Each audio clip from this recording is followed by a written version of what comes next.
sometimes working from remotely, that can be a bit of a challenge.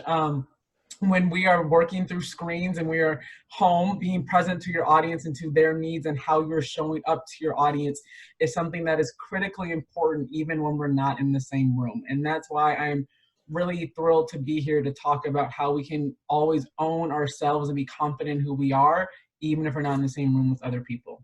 So I wanted to share with us this study, which you can go to the next slide, Renee, about this working from home life, and how this impacts our image and what we wear. And this is a study that was done at Northwestern University. Yes. It is called Northwestern University, and it's called the White Lab Coat Study.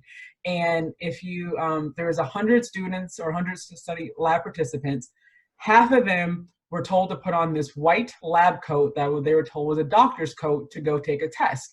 And the other half were told that it was an artist creative coat.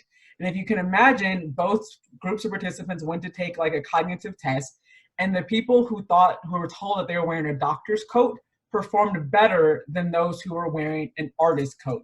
And the study concludes that not only is clothing important to how people perceive us, but it also impacts how we see ourselves. We behave differently when we are wearing clothes that we think of as professional clothes versus creative clothes or sweatpants.